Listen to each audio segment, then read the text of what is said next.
Assalamualaikum warahmatullahi wabarakatuh.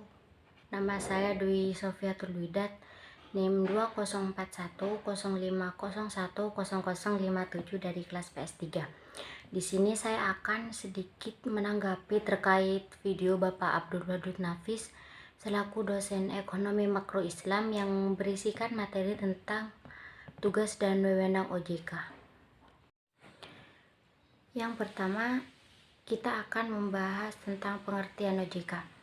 OJK sendiri adalah sebuah lembaga negara yang memiliki fungsi dan tugas dalam penyelenggaraan sistem pengaturan dan pengawasan terhadap industri jasa keuangan secara terintegritas. Dalam pengawasan OJK diantaranya adalah yang pertama perbankan, yang kedua pasar modal, yang ketiga asuransi, yang keempat dana pensiun, yang kelima lembaga pembiayaan, dan yang keenam beberapa lembaga jasa keuangan lainnya. Selanjutnya yaitu asas-asas otoritas jasa keuangan. Yang pertama, asas independensi.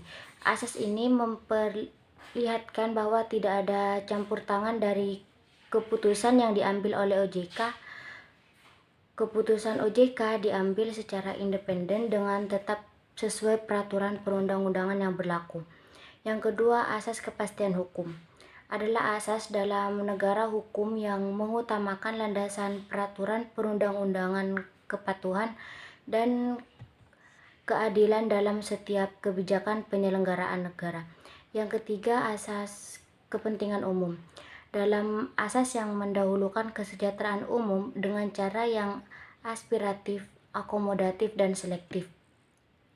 Yang keempat, asas keterbukaan adalah bahwa pengadaan tanah untuk pembangunan dilaksanakan dengan memberikan akses kepada masyarakat untuk mendapatkan informasi yang berkaitan dengan pengadaan tanah. Yang kelima yaitu asas profesionalisme.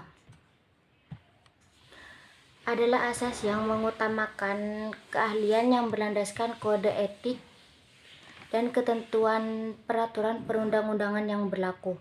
Yang keenam, asas integritas, yakni asas yang berpegang teguh pada nilai-nilai moral dalam setiap tindakan dan keputusan yang diambil dalam penyelenggaraan otoritas jasa keuangan.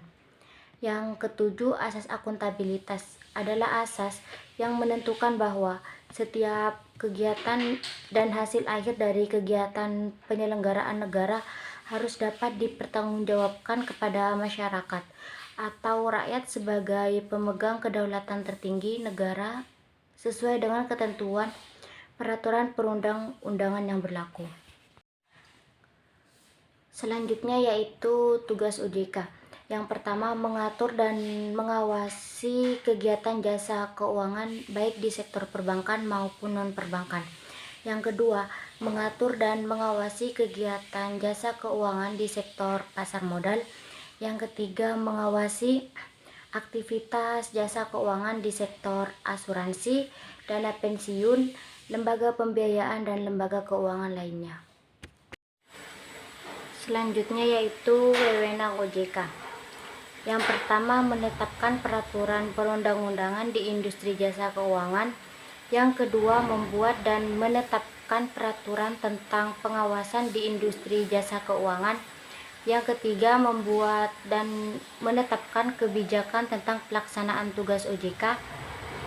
Yang keempat, tentang tata cara penetapan pengelola stateler di lembaga jasa keuangan. Yang kelima yaitu struktur organisasi dan infrastruktur serta pengelolaan kekayaan dan kewajiban. Yang keenam, menetapkan peraturan tentang tata cara pemberian sanksi berdasarkan peraturan perundang-undangan yang berlaku di sektor jasa keuangan. Yang ketujuh, membuat dan menetapkan kebijakan mengenai tata cara pengawasan terhadap industri jasa keuangan. Yang kedelapan, dapat melakukan pengawasan, pemeriksaan, penyidikan, dan perlindungan konsumen dan tindakan lain terhadap lembaga jasa keuangan. Yang ke-9, memberikan sanksi administratif kepada pihak yang melanggar peraturan perundang-undangan di sektor jasa keuangan.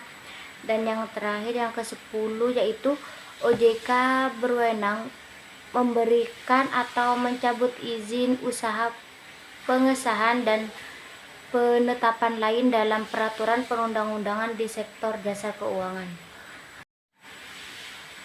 Sekian yang dapat saya sampaikan. Kurang lebihnya mohon maaf. Wassalamualaikum warahmatullahi wabarakatuh.